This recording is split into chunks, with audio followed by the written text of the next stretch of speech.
कोकणातील प्रत्येक अपडेट जाणून घेण्यासाठी आजच माझे कोकणच्या सोशल मीडिया प्लॅटफॉर्मला लाईक, फॉलो आणि सबस्क्राईब करा। मुंबई गोवा महामार्गावर चिपळूणच्या दिशेने 2 टेम्पो जात असताना पोलादपूर जवळ असलेल्या तपासणी नाक्यावर मिळालेल्या गुप्त माहितीनुसार संशयित वाहनांची तपासणी केली असता खैराच्या लाकडाचे तुकडे आढळून आलेत।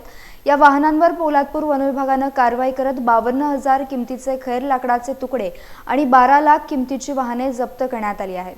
या कारवाईनंतर वनप्रेमींकडून चोरटी वाहतूक करणाऱ्यांवर कारवाईची मागणी होतीये।